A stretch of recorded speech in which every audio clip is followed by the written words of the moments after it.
La plupart des gens disent de temps à autre « J'aimerais connaître la volonté de Dieu à mon égard, dans cette situation particulière. » Une telle connaissance est-elle possible?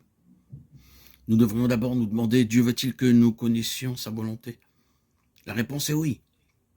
Au sens le plus fondamental, c'est pour cela qu'il nous a donné sa parole, la Bible. De plus, l'obéissance repose sur la connaissance. Comment pouvons-nous lui obéir si nous ne savons pas ce qu'il veut que nous fassions?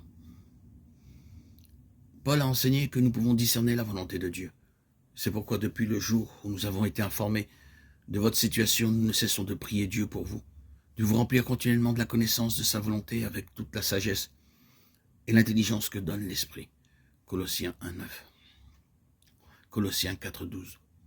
Ailleurs, Paul ordonne à ses lecteurs de comprendre la volonté de Dieu.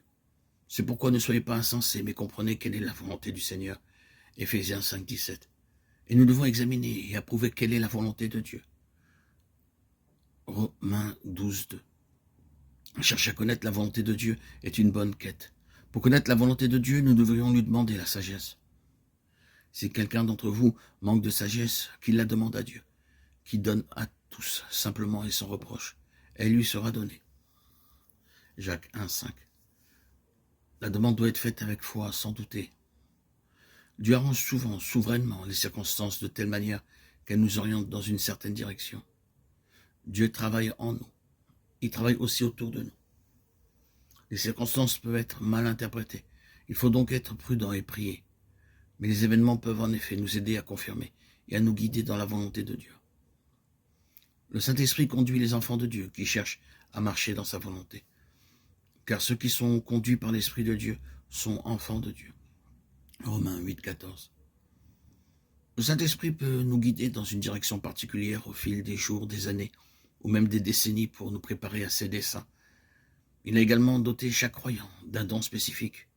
En général, si nous n'avons pas la paix à propos de quelque chose, nous ne devrions pas le faire.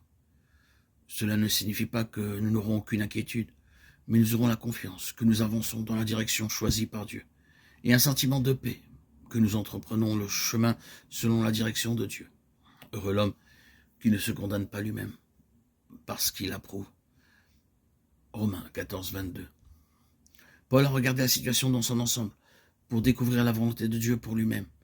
Il a évalué les situations, les décisions en fonction de leur impact sur la proclamation et le ministère de l'Évangile, 1 Corinthiens 9, 19, 23. Et il nous donne ce principe. Quoi que vous fassiez en parole ou en œuvre, faites tout au nom du Seigneur. Jésus, en rendant par lui des actions de grâce à Dieu le Père. Colossiens 3, 17. Considérer la situation à la lumière du caractère de Dieu et de son plan global peut apporter de la clarté.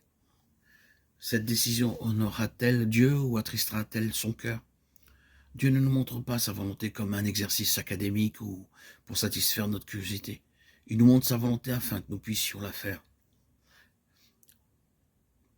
Jacques 1, 22 dit « Ne vous contentez pas d'écouter la parole et ainsi vous vous tromperez vous-même. Mettez-la en pratique. »